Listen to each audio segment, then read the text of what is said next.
Welcome back to the channel, guys. Today we have an extra interesting video for you today, at least I think so. It's all about hypnosis. Some of you guys may be a bit skeptical about this. Others of you may have actually been hypnotized at some point in your life. I'm interested to hear what you think of all of these stories today because they've made me look at hypnosis in a whole new way. My name is Danny Burke. Let's get right into the top 10 scary hypnosis stories. Coming at number 10 now, we have The Principal. In 2011, a school district in Florida reached a $600,000 settlement with the families of 3 students who died shortly after they were hypnotized by their own principal. During his time there, George Kenney hypnotized some 75 students and staff to help them deal with anxiety and stress. In March of that year, 16-year-old quarterback Marcus Freeman died in a car accident. Now, according to his girlfriend, he got a strange look on his face and then just drove off the road. The next month, 16-year-old Wesley McKinley was found hanged to death outside of his home. And then in May, 17-year-old Brittany Palumbo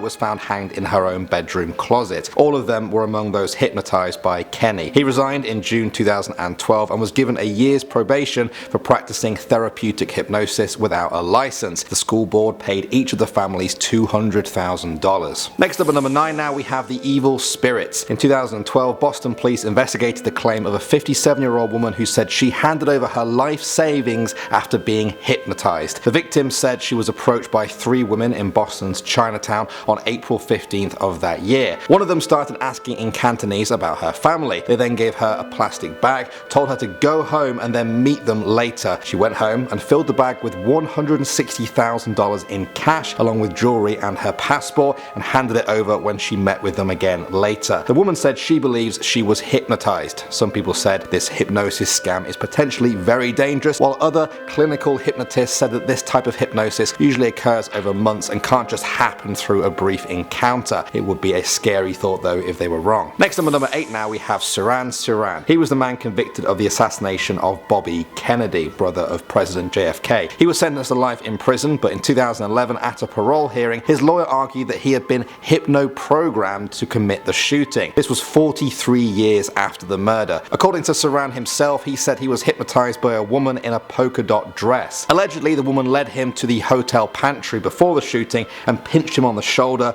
the signal to go ahead and shoot him. Apparently he has witnesses that back up this story, but the prison board denied him parole. At number 7 now, we have the Hypnotist Thief. In 2014, a hypnotist thief put a London store owner in a trance before going through his pockets and stealing all of his money for that day. It was the first time a crime like this had been captured on CCTV in the UK. The suspect, wearing a black bomber jacket, brushed past the owner as he placed a bottle on a shelf and gently tapped him on the arm. After a few seconds, the suspect made a stabbing gesture with his right hand at eye level, which appeared to leave him mesmerized. Then he removed hundreds of pounds from his pockets in bundles of notes before tapping him on the shoulder and walking out of the store. The man said he suddenly realized that he had been stolen from and ran out of the shop to find him, but he got away. Moving on to number 6 now, we have Augustin Gouffe. Augustin Gouffe was a bailiff from Paris who was extremely wealthy. On a walk around town one day, he ran into his acquaintance Michel Hérode. Michael and his partner Gabrielle Bompard hatched a murder plot to try and get all of his money. Michel told Augustin that he and Gabrielle had broken up and that she wanted him to visit her apartment. So he did. When he got there, Gabrielle seduced him. She wrapped a scarf around Augustin's neck and then attached it to a rope hanging behind him. Michel was hidden behind a wall with the other end of the rope. He pulled it and strangled Augustin to death. When the police traced the murder back to them, Gabrielle insisted that Michel was a master in the art of hypnosis. Now, she said he had forced her to act as his accomplice by hypnotizing her and enslaving her against her will. The jury didn't buy it though, and they were both sentenced to death. Next up at number 5 now, we have the lawyer. In 2016, former attorney Michael Fine was sentenced to 12 years in prison for molesting 12 of his female clients. It was reported that he hypnotized them. One woman said she met him to discuss a custody issue. They talked, she paid him his $1,500 fee, but when she left though, she noticed that her clothes felt like they'd been moved around. Upon further reflection, she realized her memory of the whole meeting was very foggy. It remained just a blank spot in her mind. It happened again at another meeting. She reported it to the police and then began to record the audio of her meetings with him. When she played it back, she heard a sexually charged discussion between the two of them. It ended with him saying, "You'll only recollect that we were talking about your case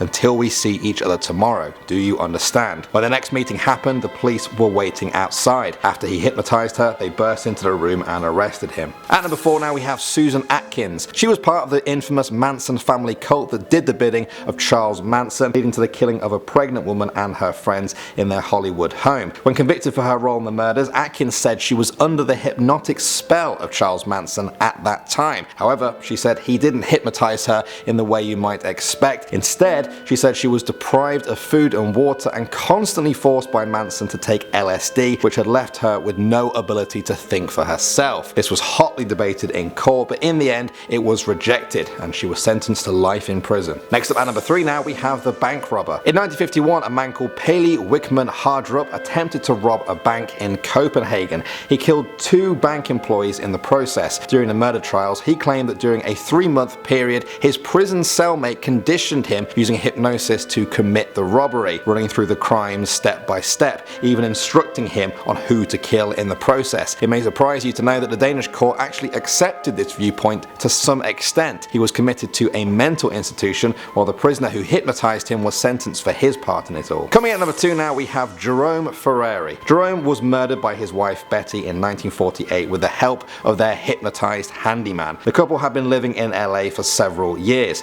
Jerome regularly beat Betty to the point where she feared for her life. One night he came home with another woman who was a model. Betty attacked them with a wrench. A local gangster called Charles Fauci and the couple's handyman Alan Adron came over to help Betty. Charles gave Alan a gun, who then shot Jerome twice. Betty then finished him off with a meat cleaver. The 3 of them appeared in court for the murder. Alan, the handyman, was found not guilty despite being the one who actually fired the gun. 2 psychiatrists argued in his defense that he had become hypnotized by the power of suggestion when he was handed the gun and was therefore not in his right mind. And finally, number 1 now we have Hypnotic Research. In 1952, Gerard Rosenblum was a 21-year-old studying for his master's degree at the University of Pennsylvania. On October 2nd, his mother found him hanging from a joist in the basement. His death was ruled as a suicide, but a month later, his death was brought to a coroner's jury. A lawyer for the family presented evidence that the death wasn't a suicide, but actually a failed attempt at suspended animation through self-hypnosis. Gerard's mother said that he had always been obsessed with hypnosis,